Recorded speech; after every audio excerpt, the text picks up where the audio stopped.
Avinu Malkeinu Ein Lanu Melech Ein Lanu Melech Elota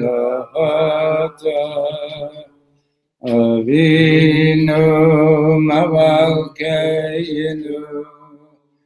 Ein Lanu Melech Ein Lanu Melech Elota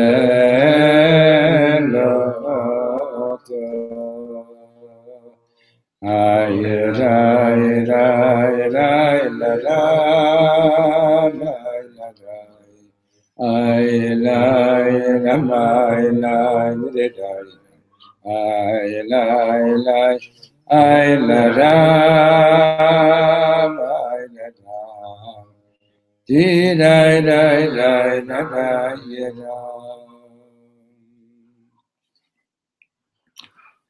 I think we're on page 305.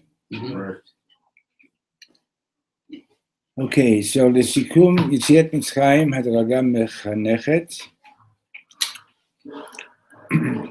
which means sort of educational step by step. The Sikum HaPerek, to conclude this first chapter of Kook, I want to say something very deep. We had two redemptions. Geulat Yitziat Mitzrayim, Geulat Kriyat Yamsuf. We were redeemed at the Exodus, and also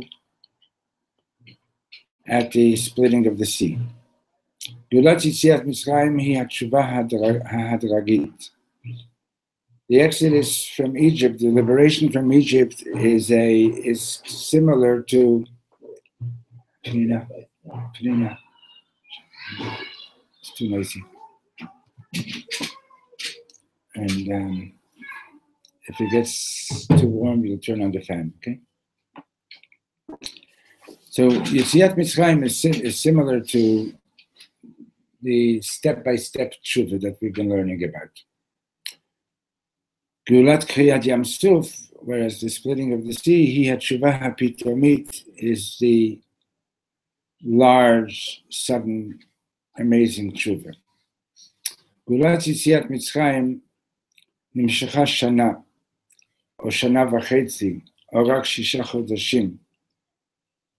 The Exodus, the redemption from Egypt, took place over a year, or a year and a half, or 6 months, depending on the Yat Chalukot l'gabei hefresh hazman ben makkah le'makkah, because there's a difference of opinion about how much time there was between one plague and the others, between each plague. Yesh omrim shavua, yesh omrim chodesh. There are those that say that it was like 1 week between one plague and the next one. Some say it was a month. Al kol panim, nevertheless, either way, zahayat talich iti, it was a slow process, hadragati, it was step by step. Ulama, why? Haray HaKadosh Baruch Hu haya yachol hotzi otanu miMitzrayim berega echad. After all, God could have taken us out of Egypt in one moment. Ela, sheborei olam lo haya tzarich rak lahotzi otanu miMitzrayim. The Creator of the world didn't only need to take us out of Egypt, he had to take Egypt out from within, from us. That took time. Because we still thought that we're slaves to Paro. כשמשה רבנו הגיע, שמנו לב לאט לאט, ומשה רבנו came to Mitzrayim, slowly we began to realize and pay attention שאנחנו לא עבדי פרעה, that we're not really Paro's slaves. ואפילו עד קריאת ים סוף, and even up to the splitting of the sea, עדיין פחדנו בפרעה, we were still afraid of Paro.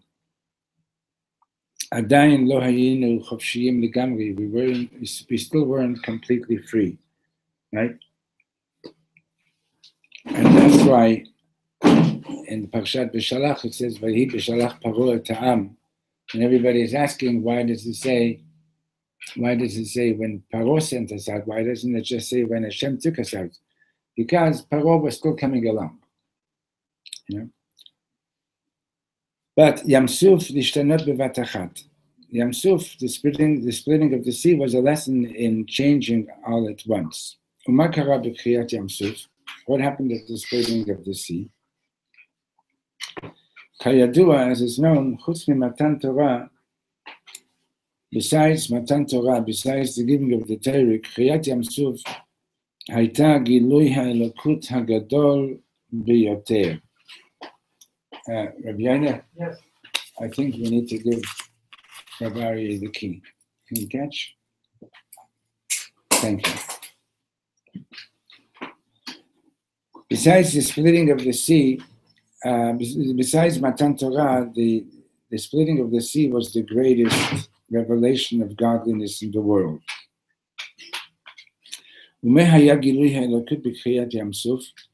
And what was this revelation that happened at the splitting of the sea? What did we see? We saw that water can change, can be transformed, can change. We saw that water can be turned into dry land. It's unbelievable. In other words, if you need time to change, that means that you're still somewhat in Egypt. Because what is the meaning of being a slave? It means that I still belong to someone, right? And I can't be freed of him. Page 306. HaKadosh Baruch Hu lo natan lanu et Torah miyad kshiyatzanu miMitzrayim. So God didn't give us the Torah immediately when we came out of Egypt. Ki kol zman shelo nochachnu ladad she'achen afshar lishtanot nisharnu b'Mitzrayim. Because so long as we weren't convinced that we can actually change, we still were, so to speak, in Egypt. Lehamin b'shinui. Was it expected? Nobody's saying it was expected. It's a good point, and no, it wasn't expected, I would say. So, to believe in change. This is similar to the story that happened during the Yom Kippur War. There were 3 soldiers that were given 2 days off.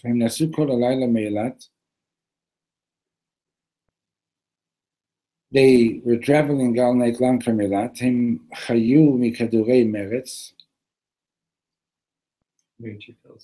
They were living from energy pills. Because they were so tired. Right?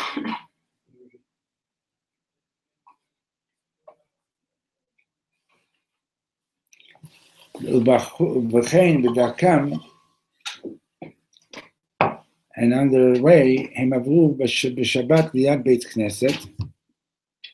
so on Shabbos, they were passing by a shul, And והחליטו להיכנס אליו, and they decided to go in. כל המתפללים ראו שלושת החיילים נכנסים. Everybody in the shul saw the three soldiers coming in. ואחד מהם אמר להם, one of them said to them, אתם צריכים לברך ברכת הגומל. You have to make this special blessing, thanking God for the miracles that occurred to you. אך הגבאי שאל אותם, but the Gabbai asked them, אתם שומרים שבת? He asked them, do you keep Shabbos? הם השיבו, לא. They said, no, they're not religious. אמר הגבאי, so the Gabbai said, אם כן, אסור לתת לכם עלייה לתורה. So then it's forbidden to give you an aliyah to the Torah. מה הבעיה של הגבאי הזה? What's the problem of this Gabbai? What's this Gabbai's problem? הבעיה שלו היא שהוא לא היה יכול להשתנות. Doesn't believe in shinui. He didn't believe in change, right? הרי מדובר בשעת מלחמה, we're talking about wartime, והם חיילים and they're soldiers, הם מוכנים למות למען עם ישראל 1,000 פעמים, they're ready to die for the people of Israel 1,000 times, בזמן שהגבאי הזה ישב כאן ושתה מיץ תפוזים, while the Gabbai was sitting at home and drinking orange juice. כלומר, הוא בבית האסורים. That means he's in prison. בתוך התורה שלו חסרת טעם. He's in prison in his Torah, in a Torah that's missing, that's lacking any taste. צריך להשתחרר מבית האסורים. You have to get out of your prison. You could also read it, Isurim. He's making Isurim, says Asur this, Asur that, Asur this, Asur that. He's saying everything's Asur. That's also Beit Asurim. That's right. That's exactly what that's what Asur means. Asur means locked up. Right. Because he did something that's a sore. No, because he's locked up. Yeah, the Isur. Right, that's the source of the word. The word is the same word. Isur, when we say something is Asur, everything contains divine sparks. Okay? Now, when you make a bracha, let's say, on a glass of water, right? What you're doing is you're elevating those divine sparks to a higher purpose. Okay? When you say that a certain food is asur, it means that it also contains the divine sparks, but those divine sparks are locked up. The only thing that you could do with it is leave it alone. You understand? They're locked up. They're not available. They're not available to you to elevate them. If what? The divine, everything that's in existence is a manifestation of the divine sparks of creation. Were you looking for that? For days. Is that why you have a fan? Yeah. Where was it? My gosh, thank you so much. That's the one place we didn't look. What is it that is not? So it's locked up. Why is it? So the here. Thank you. Okay, so here's a glass of water, right? Yeah, everybody sees a glass of water, right? You make a bracha. Amen. So what did I do besides actually just drinking? You Made a bracha. So what did that accomplish? Besides saying thank you to Hashem. What that accomplishes, everything that's in existence is being constantly created by God. Right. At every moment. Yeah? Yeah, agreed. There's a pasuk in Tehillim, Le'olam Hashem dvarcha nitzav b'shamayim. Your words of creation are forever being spoken in the heavens. Okay? In other words, God didn't just once upon a time say Yehi Or and there was light, and ever since then it's on a battery pack. No. Hashem is saying, right now, Hashem is saying Yehi Or. And those words manifest themselves into light. Spark. Okay? Now, you see that you see the physical light, right? You don't see what we call the nitzotzot. You don't see the divine sparks that are emanating from God's speech that are manifesting into light, right? You see water, okay? You don't see the divine sparks that are manifesting into the water, okay? Now, every time that you're eating something that you make a bracha, and you're eating or drinking for the sake of the energy that you should be able to use that energy in a positive way in serving Hashem. So those divine sparks that were there in that food or in that water are now elevated into the service of Hashem, right? Now, what about a piece of pork? Does it contain divine sparks? Yes. In other words, it can't exist any other way, right? But it's asur to us. It's prohibited to us, right? But more literally, asur means locked up. Beit ha'asurim, Locked away. a prison. These divine sparks are locked up to us, meaning to say Hashem is saying, you cannot elevate these divine sparks by eating it. Okay? That's the connection between Asur and Beit Asurim. These divine sparks are locked up. Okay? Can it be said? So hold on. So the way he used the phrase over here of Beit Asurim is that if like, for example, in this particular story, which is not a very pleasant story, right? This Gabbai is locked up in his concept and in his limited understanding of Yiddishkeit, in his limited understanding of Torah. So he's locked into it. That's what he meant to say over here. He's not liberated from it. You understand? That's all that he was trying to illustrate over here, is that there are people that don't believe in change.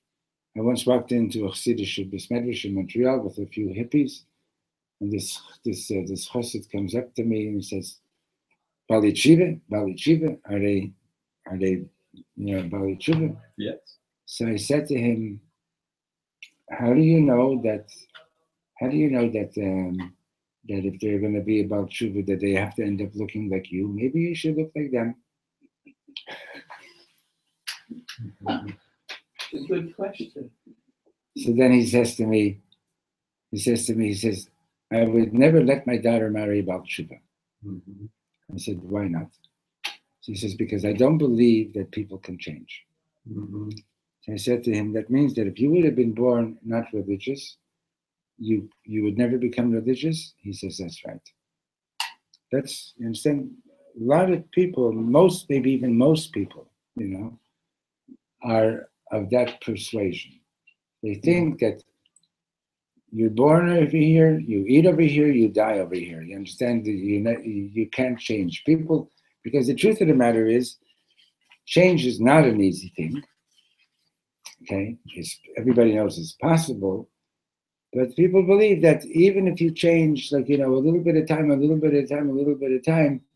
like, the old, the skeletons in your closet are still there, type of thing, Like, for example, there's take for example, what's the percentage of criminals that get released from prison? What's the percentage that actually end up going back to prison within a very pretty short period of time? Do you have any idea? 80-90%. Around that. Why? Because they can't change. No. They haven't chosen to change. What? They haven't chosen to change. No. I think the prison system doesn't give them hope.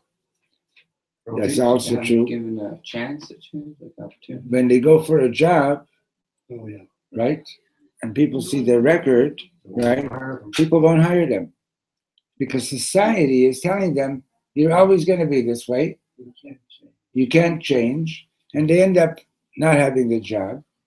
They end up not being able to make an honest living. So what do? They go and they steal again, right? In other words, the person has to believe that they can change. You have to believe that you can change. Other people also have to believe in you. And other people have to believe in you too. But most of all, you have to believe in yourself. You can't keep on blaming it on everybody else. Isn't that the whole purpose of Rosh Hashanah and Yom Kippur when you're doing your And why are we learning all this at this time of year? Funny thing. It's a funny thing you should say that, huh? You know, when something is very obvious, You need to state it. you don't get it. Right. I didn't get it until that's this morning. Okay. I was having a similar discussion. What? I was having a similar discussion with Yoni yesterday about Who's Yoni? Yona, Rav Yonah. Rabbi Yona. and about Rabbi Yona. Rabbi Yona. Okay. About He's a Rav. Yes, he's a Rab. he's And he's your teacher. yes. Okay. So you call him Rabbi Yona. And we were talking about the two people that were murdered in Virginia recently, the correspondent and the news person. Right, right. And the history of this man was that he Murderer. was crazy. He had this mental problem, and what the employers didn't do, what they would do is they would fire him. That's it. That's all. They would fire him from each job that he went to. Nobody tried to intervene with mental health to help him. Okay, And, so and yeah. that's the same kind of So what you're saying is that society has a responsibility as Yeah. well. There's no question about it. Understand? But ultimately, each person is responsible for their behavior. Anyway, so so now he brings another example.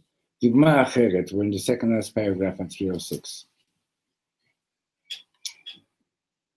דוגמה אחרת היא של אותו רופא גדול, דתי מגרמניה, there was this great religious doctor from Egypt, from Germany.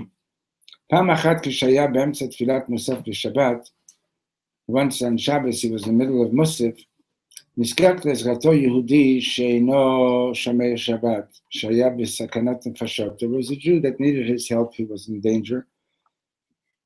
And this Yid was not a Shomer Shabbos. פנו לרופא, they turned to the doctor, והוא סימן שלא יזוז ממקומו עד שיסיים תפילת מוסף. And he said, wait till I finish מוסף.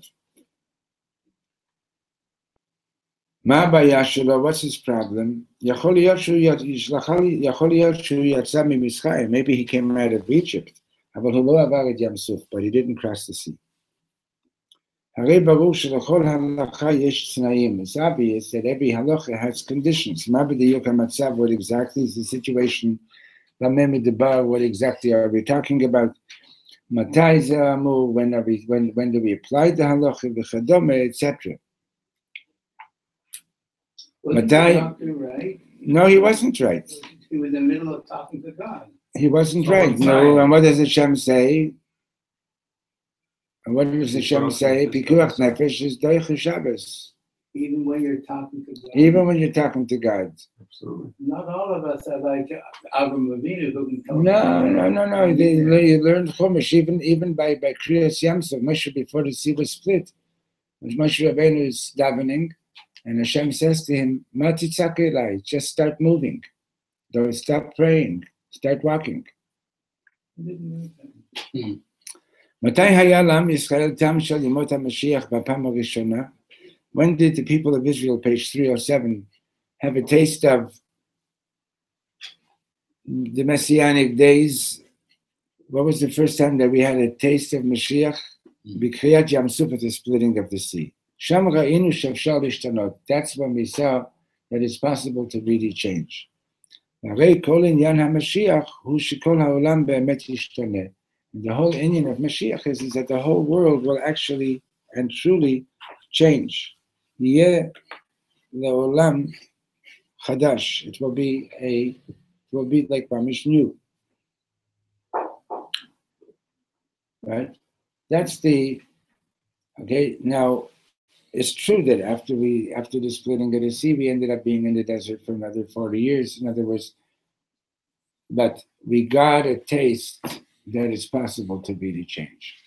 Now, when you get that flash, that great illumination that shows you like the bigger picture and how beautiful it is, and that you can really be part of it, etc., etc., and that you can, no, that's truly, that's okay, and that you can actually change. It doesn't mean that the Yetzer Hara said, "Oh, I'm finished with you. I'm giving up on you." The Yetzer Hara can come back 5 minutes later and still work on you. But if you really believe in change, if you really believe that you can actually do it, and you're strong in that belief, you can actually do it. You can actually do it. Where does that come from? That inspiration. So the that's min hashamayim, okay, and it can come through an event, it can come through a tzaddik and so on, but it's in order to really receive it, there has to be a readiness to receive it also. In other words, so let's say somebody's pouring you a glass of clean water, your vessel has to be clean, right? So there has to be other tshuva that needs to be done beforehand in order to be able to receive that. So it's not necessarily that there's no Yetzer Hara, it's just that it's an added. Yeah, right, yeah, okay. Now, one day Judy was in Tzfat, and this girl stopped her in the street and she said to her, "I'm looking for like a really good, inspiring class. I'm looking for something that's really spiritually inspiring." So Judy had just come up from somebody's house and she said, "You know, the woman upstairs in that house just gave birth about 10 days ago. And you want to do something really spiritual, go upstairs and wash your floor." And she wasn't being facetious. You understand? You have, right? Now, in other words, you can have a tremendous spiritual experience washing the floor too. Okay? Now, the Alter Rebbe says that you want to see a Gilui Elokut, you want to see a revelation of godliness. Anytime that you see a Yid doing a mitzvah, the Kabbalat all, he's Mikabel all Malchus Shemayim, he's taking on himself, or she's taking on herself, "I'm doing this mitzvah because God told me." That is a divine revelation, a revelation of the divine.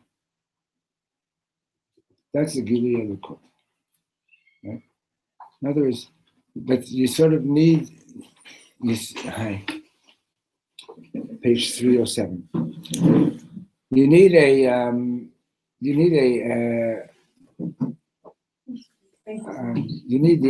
the eyes to see it. Okay, but it's not as if, like when people talk about having a real divine experience, it's not as if they're not surrounding us all the time. They're around all the time, right? When people talk about having a great spiritual experience, what they're saying is that they're looking for something, or that sort of blew their mind, so to speak. But it's like a real zets, but it's there. It's all around us. Right. Sometimes it's not what we get, but what we give. What was your wife suggesting? You want to get something? Give. That's also, yes, that's true. True. Okay.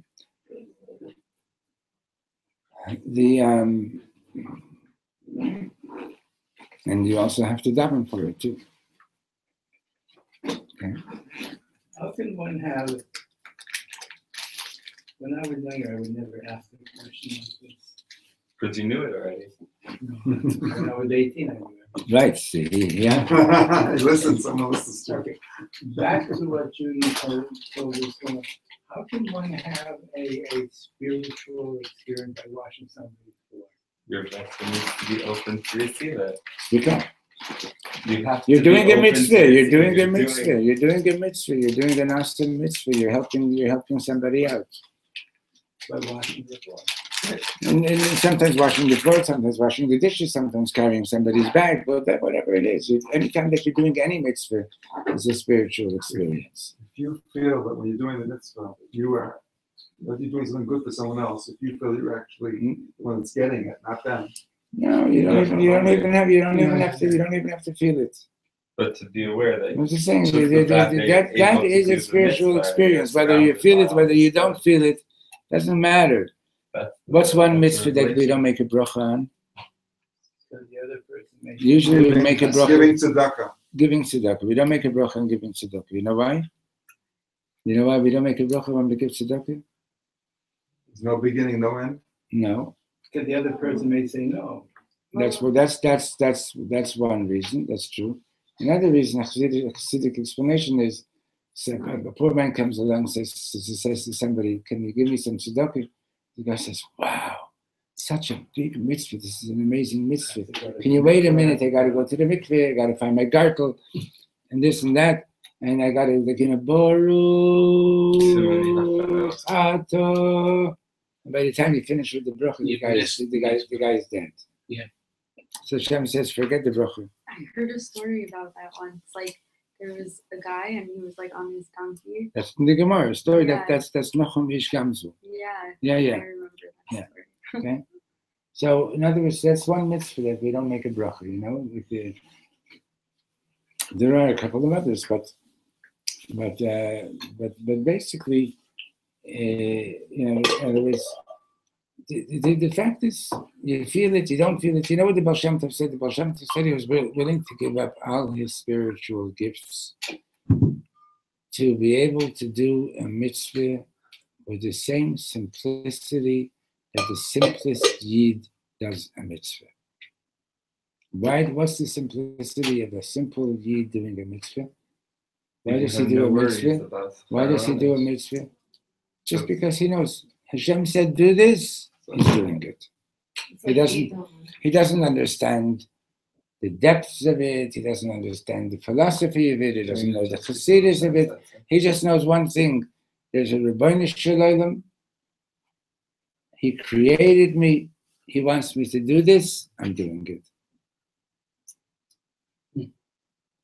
And in fact, in Chabad, for example, like the Chassidus is very, very deep Chassidus, right? And the Alter Rebbe keeps on emphasizing how you have to learn it and you have to meditate on it. But when it comes to the actual doing of the mitzvah, you have to, so to speak, erase everything that you learned and do it just because Hashem said. Yeah. Not for any other reason. Okay? Now that's a very high level. In other words, to have an understanding of, like, this is just so awesome, this is so amazing, this is such a big mitzvah, this is so deep, this is so beautiful, it's so this, it's so that, it's so that. And then to just erase that and do it because Hashem said. Isn't that how one should live in general? Yes. No, but there's things that I do only because God said so. So you're a big tzaddik, Baruch Hashem. And that's exactly. Even a fish wouldn't get caught. That's not true. There are such things as nets. Getting back. When I do something for Michal, somebody, yeah, what? if I do something for somebody, that's called a religious experience. Somebody knocks on the You door. might not be experiencing it. Yes, definitely. You're doing something that the Rebbeinu Shalom wants you to do. That's a religious And experience. that's called helping.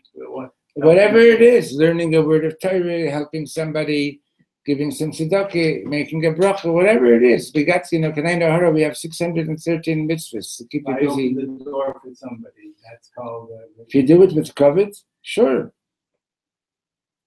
Or because you don't want someone else to have to get on.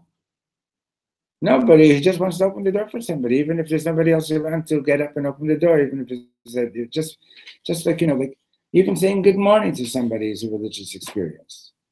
If you do it with consciousness, then you'll experience it. But being a mensch is a religious experience. Mhm. I didn't know all this when I was younger. How come I'm learning? You're contradicting yourself. Yes, I know. You said that you knew it all. I did at one time, but then I forgot it all. Okay. Anyway, so that's so now the big danger in our lives is that we lose the ability, we lose the faith that we can change. That's a big issue. Now, it doesn't mean that all change is equally easy or equally difficult. Some things are more difficult, some things are less difficult, but everything basically comes down to emunah, right? That's how Raz started his shir on Sunday night, right? The Bachman says it all starts with emunah and it all ends with emunah. The emunah that you can actually change. The emunah that you don't. You should watch it online. He gave a great shir. The emunah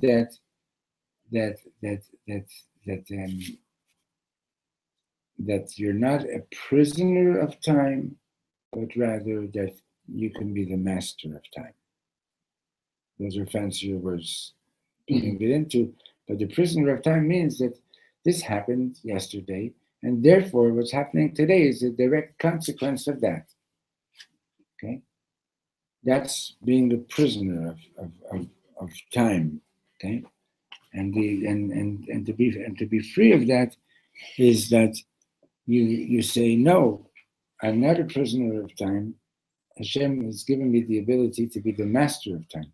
But what about the fact that yesterday I did such and such? You do tshuva. And if you do tshuva out of love, then you can actually transform the transgression into a mitzvah. Right? I don't understand.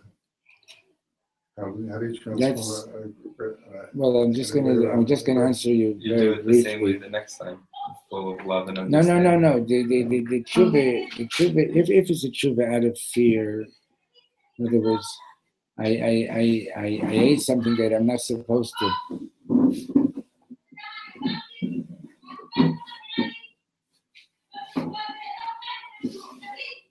I ate something I'm not supposed to, for example, and then I find out Yedidya tells me, hey, Sholem, for that, 7 minutes of frying in hell, right?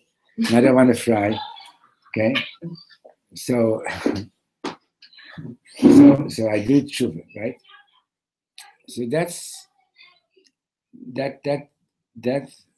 the Gemara says can change the transgression from a willful transgression into a shogeg, into an unintentional transgression. In other words, it lowers the Impact. it lowers the severity of wait, let me finish. It lowers the severity of the transgression. Okay. However,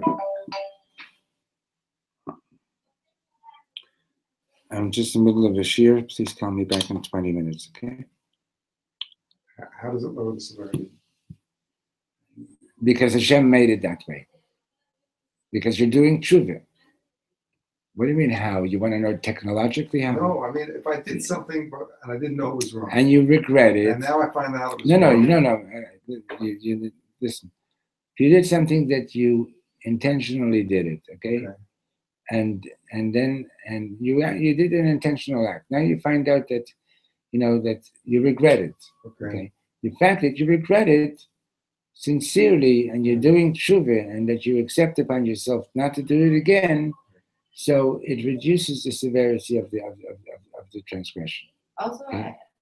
Just 1 second. Now, but if your tshuva is miyahava, meaning to say, you sit down and you think to yourself, I really love the Rebbeinu Shalom. How could I have done this? How could I have done this to mess up my relationship with Hashem? I really love Hashem, right? So then and that tshuva is a lot deeper than the tshuva of fear. For example, let's say you have a string and the string tears and you tie a knot.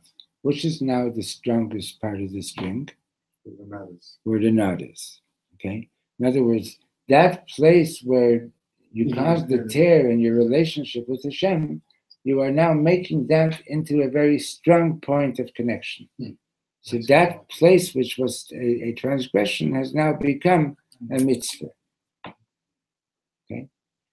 Also, if you want to build muscle, you have to tear your muscle, and then you're supposed to go to exercise for a couple of days, and then the muscle gets stronger. Because of the tear, it's like any scar. Right. But the thing about that it turns it into a transgression that was unintentional, because if you do shoot, let's say someone's insane, when they come back to sanity, it could be clear that once they're in a place of sanity, that the place that they were in before was insanity. So once someone does tshuva, then in comparison to the place that they were at, it's clear that they were in a place of spiritual insanity. So it's not anymore a transgression that was intentional. Yeah. Right. I think that. Yeah, and basically, right. Now, there's the person has changed. Right. In other words, you're no longer the same person. Right. Right. So the judgment that was on that person until he did tshuva is changed because he's no longer the same person. You're different now. I'm different now. I'm in my position in my relationship with Hashem has changed. Okay. So the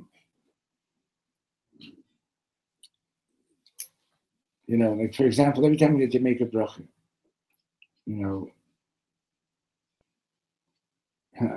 there's this fellow that I daven nearby in the morning at Shachris.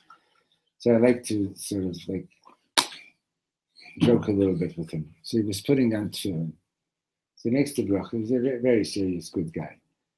So he makes the bracha. Shekit shona b'mitzvaysav. Right? Blessed are you, Hashem, our God, King of the universe, who sanctified us with his mitzvahs. Right? But Shekit shona b'mitzvaysav also means he married us with the mitzvahs. Right? So he put on his tefillin and I said, Mekudeshet, Mekudeshet. But then also, So then I said to him, I said, right. And then he went on, right? And I said, I hope you're not going to say Tachman, you just got married.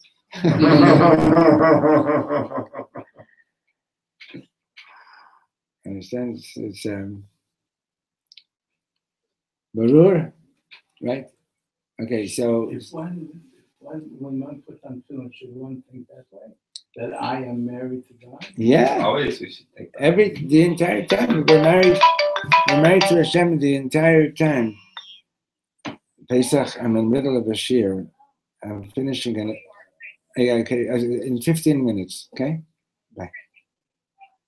Just on tefillin or the whole day, 24 hours a day, 613 years a year. The entire time we're married to God. That's what it means, the HATSHUVAH.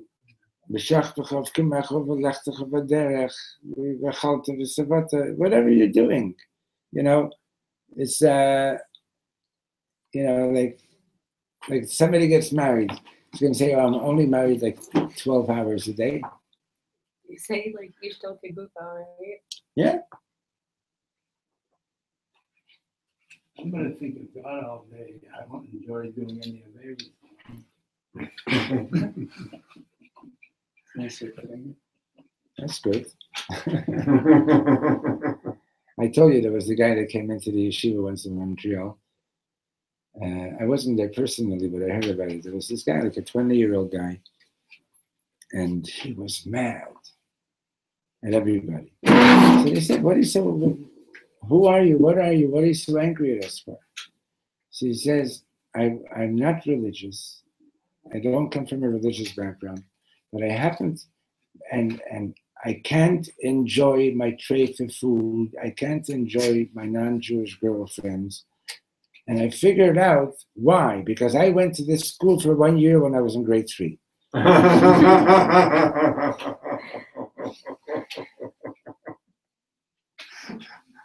Okay.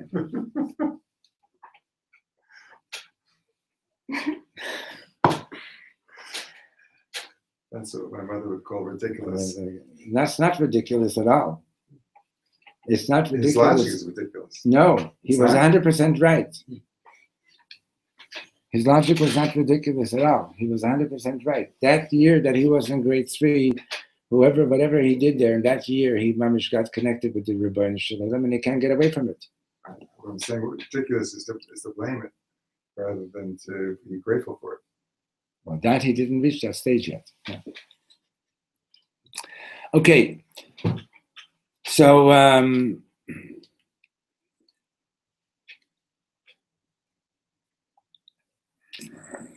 did I tell you the parable about the 2 brothers in the last week?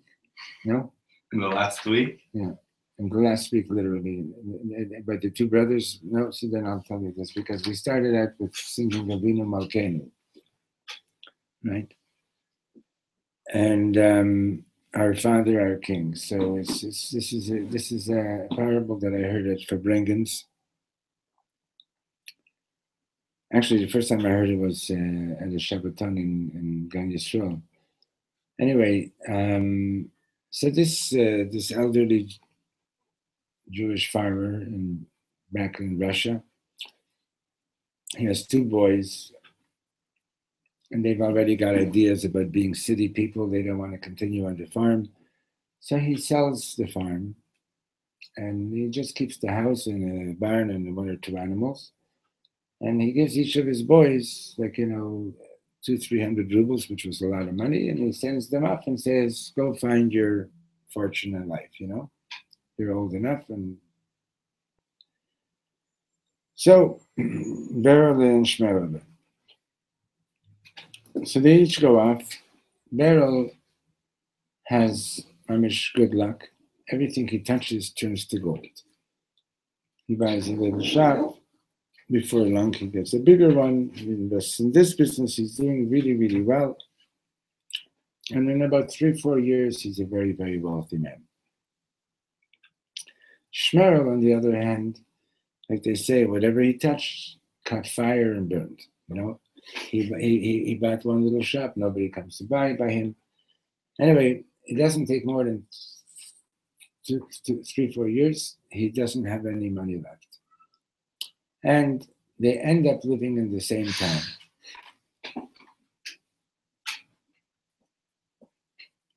Beryl is living on the rich side of the tracks. He davens in the big fancy shul.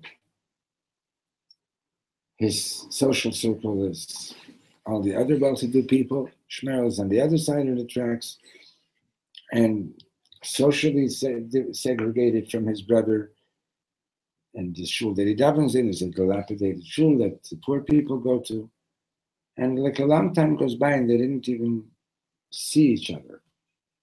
Anyway, the old man decides one day that he's going to visit his kids. And he already heard that Beryl is doing really, really well. he heard that, he knew that Beryl's got this big fancy house that he never saw a house like that, and that he even has a jacuzzi, okay, so to speak, right?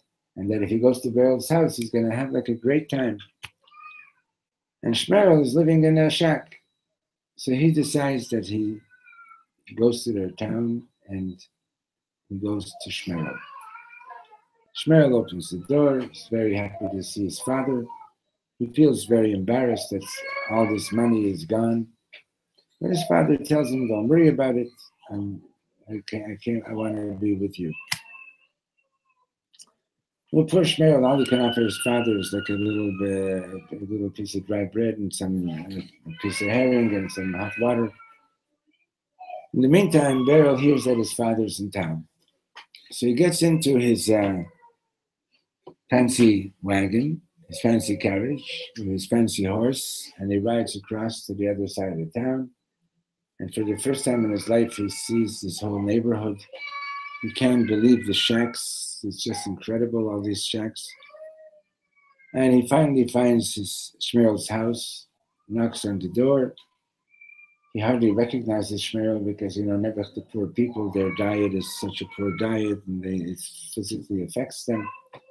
Anyway, Shmerel opens the door. He's happy to see his brother, and he sees his father, who's aged considerably, sitting at the table. And he comes in, Shalom Aleichem Tate. And he doesn't budge.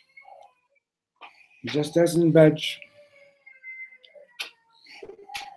And he figures maybe, older people don't hear well. So he says louder, Shalom Aleichem Tate.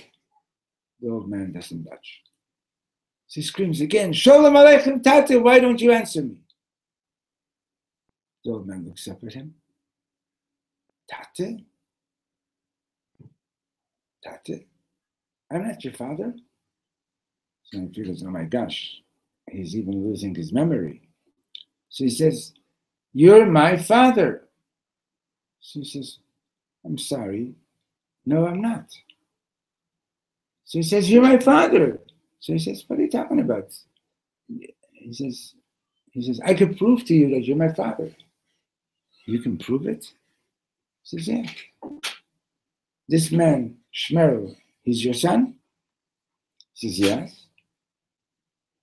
Well, I'm his brother. He says, what? He says, I'm his brother. He says, what?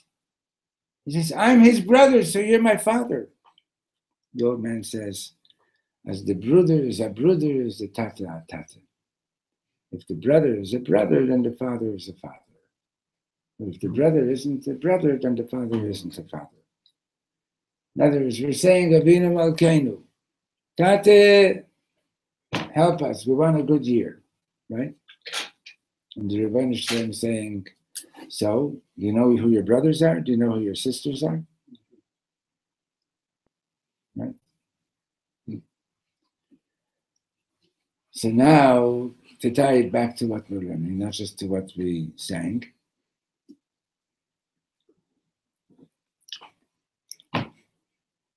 Baruch Hashem, every one of us has met people that we really like. And at the same time, Baruch Hashem, we've also met people that we don't really like so much, right? But there are brothers and there are sisters, right? Do you believe that you could love this person? Do you believe that you can get yourself into a place where you love every single Yid, including the lowest low life? That you can get to that place of consciousness where you don't just see their external shells, but that you could see that this person also has a neshama that is coming from the same place as your neshama. Right? You got to believe that. You got to believe that, because if you don't believe it, then you're never going to get there. So you got to believe that it's possible. Maybe I might not get there, but at least I have to believe that it's possible.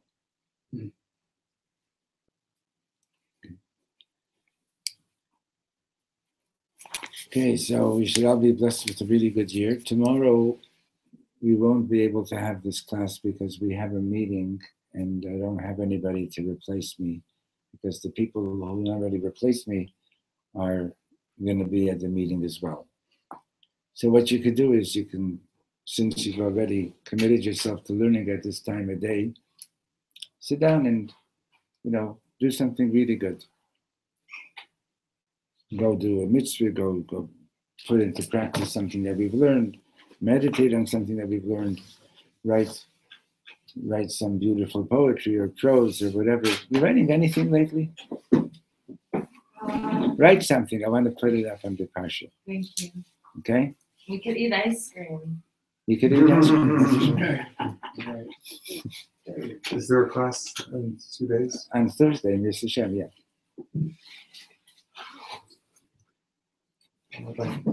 Okay.